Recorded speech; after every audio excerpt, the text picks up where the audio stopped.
There was a Nigerian man who lived in London. He had worked hard and built a fortune for himself. After years of success abroad, he decided it was time to return home and settle down. Upon his arrival, the entire village welcomed him with joy. That evening, he sat with his mother and told her about his plans to get married.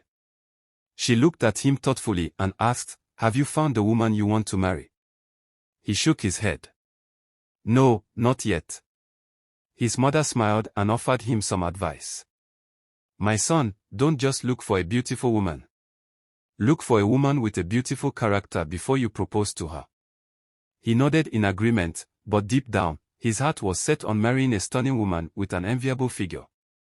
The next day, he went into town and soon met Sarah, an elegant and sophisticated woman who exuded class and charm. Captivated by her beauty, he took her out on a date. By the end of the evening, he had already made up his mind, this was the woman he wanted to marry. Little did he know, Sarah was nothing but a liability. She had no ambition, no plans for the future, her only goal was to drain him of his wealth. As soon as she got home, she rushed to her mother with excitement. "Mama, I found a rich man who wants to marry me." Her mother, a master manipulator, wasted no time. "Sarah, what are you waiting for? This is our opportunity." Together, they devised a plan to milk him dry. When the wedding preparations began, they handed him an outrageous list of demands. 100 sewing machines for the entire family. 200 pieces of fabric for every window in the village. 100 tubers of yam. 20 giant male goats. 30 bags of rice. 10 kegs of red oil. 5 kegs of groundnut oil. 10 kegs of palm wine. 5 million Nigerian nairas for the village elders. 3 motorcycles for Sarah's younger brother. 2 boxes of clothes for his mother-in-law, along with 250,000 Nigerian nairas in cash. Full sponsorship of Sarah's father's attire for both the traditional and white wedding, plus an additional 250,000 Nigerian nairas in cash. 500,000 Nigerian nairas for the woman who raised Sarah. And finally, a bride price of 2.5 million Nigerian nairas. Despite the absurdity of the list, the man paid for everything. The grand wedding took place, and soon after, he took his new wife to London, where he worked and lived. For the first year, their marriage seemed fine. But then, Sarah's true colors began to show. Her attitude toward her husband changed drastically. She became arrogant, disrespectful, and indifferent. It was all part of the plan she had made with her mother. Eventually, they divorced. And, according to London law, the man's properties were divided equally between them. Sarah took her share, sold everything she inherited, and returned to Nigeria, thinking she could continue living lavishly. At first, people assumed she had only come to visit her mother and would soon return to London. But as time passed, it became clear she had no plans of going back. Instead, she spent her days gallivanting across Nigeria, wasting away the wealth she had taken from her ex-husband. Soon, life took a bitter turn. The money started to dwindle. Then, her mother fell ill. Medical bills piled up, and before long, all the money she had brought from London was gone. With no source of income and no real skills to sustain herself, Sarah found herself trapped in a downward spiral. Helpless, frustrated, and alone, days turned into weeks, and weeks into months. Sarah's once extravagant lifestyle had crumbled before her very eyes. The friends who used to flock around her when she had money slowly started to disappear. She had been the center of attention, the woman who had married a rich man from London, but now, she was just another struggling woman in the village. Her mother's health worsened with each passing day. At first, Sarah had tried to ignore it, thinking it was just a minor illness. But soon, it became clear that the situation was serious. They had spent almost every last penny on treatment and hospital bills, yet there was no improvement. One evening, Sarah sat outside their small house, staring blankly at the sky. The once lively and cheerful woman was now a shadow of herself. Her designer clothes had been sold off, one after the other, to buy food and medicine. The expensive jewelry she used to flaunt was long gone. All that remained was regret and misery. Her mother, lying weakly inside the house, called out to her in a frail voice, "Sarah, come inside." Sarah entered the dimly lit room and sat beside her mother, whose once bright and confident face was now pale and full of sorrow. "My daughter," her mother whispered, "I think I have made a terrible mistake." Sarah looked at her, confused. "What do you mean, Mama?" Tears welled up in the old woman's eyes. "I led you down the wrong path. We were blinded by greed. Look at us now, nothing to show for all that wealth. And that good man, the one we deceived, where is he now? Happy, living his life, while we suffer." Sarah didn't say a word. Deep down, she knew her mother was right. She had chosen a life of quick riches over a genuine and lasting marriage. The man she had betrayed was not only kind but had truly loved her. And now, he was probably living a peaceful life, while she was drowning in regret. Tears rolled down her cheeks as she thought about how different her life could have been. If only she had listened to him, if only she had been a good wife, if only she had not been blinded by her mother's greed. That night, Sarah had a restless sleep. She kept dreaming of her ex-husband. In her dreams, he was happy, successful, and surrounded by people who truly cared for him. Meanwhile, she was alone, lost, and crying out for help.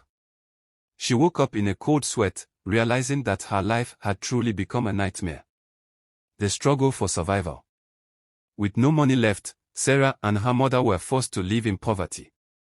The villagers who once admired them now mocked them behind their backs. "See how the mighty have fallen," one woman whispered as Sarah passed by the market. She thought marrying a rich man would make her untouchable. "Now look at her, broke and begging," another added. Sarah pretended not to hear, but every word cut deep. She wished she could turn back time and undo everything.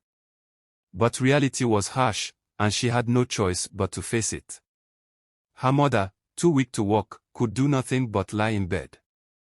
The responsibility of providing for them fell entirely on Sarah. But where would she start? She had never worked a day in her life. She had never learned a trade, nor had she any savings to start a business. Desperate, she went from house to house, begging for small jobs, washing clothes, fetching water, sweeping compounds, anything to earn a little money. The same people who once envied her now pitied her. One day, as she was walking back home, exhausted from scrubbing floors all day, she saw a group of women chatting. One of them called out to her. "Sarah, have you heard? Your ex-husband has remarried." Sarah froze. "What?" "Yes," the woman continued. "He married a beautiful, humble woman, and they have a child now. They live happily in London. I heard he even built a house for his new wife's family." Sarah felt a sharp pain in her chest. It was as if someone had stabbed her heart. The man she had used and abandoned had finally moved on, while she was left in ruins. She forced a smile and walked away, but deep down, she felt like breaking down. That night, as she lay in bed, she whispered to herself, "I have truly lost everything. A second chance." One fateful evening, Sarah's mother called her over and held her hand weakly. "My daughter, I don't have much time left," she said, her voice barely above a whisper. "Promise me one thing." Tears streamed down Sarah's face. "Mama, don't say that. You will be fine." Her mother shook her head. "No, Sarah. I know my body. I have made many mistakes in my life, but my biggest regret is leading you down the wrong path. If only I had guided you well, we wouldn't be here today. But it's not too late for you." Sarah sobbed uncontrollably. "Promise me," her mother continued, "that you will change your ways. That you will learn from this mistake and build a new life." "I promise, Mama," Sarah whispered. Her mother gave a weak smile, squeezed her hand lightly, and closed her eyes. The next morning, she was gone. Sarah was devastated. She had lost everything, her husband, her wealth, and now, her mother. But deep inside, she knew she had been given a second chance. She left the village and moved to the city, determined to start afresh. She took up menial jobs, saving every penny she could. She learned a trade, sewing, and after a few years of hard work, she was able to start her own small business. One day, while working in her shop, a customer walked in. He was an elderly man with a kind smile. "You remind me of someone I once knew," he said as he examined the dresses she had made. Sarah looked up and gasped. It was her ex-husband's uncle. He recognized her instantly. "Sarah, is that you?" She lowered her head in shame. "Yes, sir." The old man sighed. "You've changed." "I have," she said softly. "And I regret everything." He nodded. "Regret is good. But learning from your mistakes is better." As he left, he turned back and said, "Perhaps, one day, you will have a chance to make things right." Sarah watched him walk away, tears in her eyes. She knew she could never undo the past, but she could walk toward a better future. And for the first time in years, she felt a glimmer of hope. Sarah worked tirelessly to rebuild her life. Every morning, she opened her small tailoring shop before sunrise and didn't close until late at night. The once arrogant and materialistic woman had transformed into a humble, hardworking lady. She no longer wore flashy clothes or adorned herself with expensive jewelry. Instead, she dressed modestly, focusing on growing her business. Slowly, she gained customers who appreciated her skill and dedication. One afternoon, as she was busy sewing, she heard a familiar voice at the entrance of her shop. "Sarah." She looked up and froze. Standing before her was an old friend from her past, Amoka, a childhood friend she had once abandoned in pursuit of wealth and status. Amoka was now a successful businesswoman, running a chain of fabric stores. She had once admired Sarah but had been shunned when Sarah married into riches. Sarah's eyes filled with tears. "Amoka, it's been so long." Amoka nodded and smiled warmly. "Yes, it has. And I've heard your story. Life has humbled you, hasn't it?" Sarah lowered her gaze, ashamed. "More than I ever imagined." Amoka sat down. "But you're strong. Not many people would pick themselves up after such a downfall." "I respect that." Sarah looked at her in surprise. "You respect me?" Amoka chuckled. "Yes. You could have chosen to wallow in self-pity, but instead, you're working hard to change your life. That's admirable." Sarah wiped a tear from her eye. "I wish I had listened to people like you back then." Amoka reached for Sarah's hand. "It's never too late. In fact, I came with a business proposal. I supply fabrics across several states, and I need a talented seamstress to work with me. Would you be interested?" Sarah's heart leaped. "Me? After everything?" "Yes, you. You're skilled, and you have something money can't buy, experience. I can provide the materials, and you create the designs. We'll share the profits." Tears streamed down Sarah's face. This was the break she had been praying for. "Thank you, Amoka.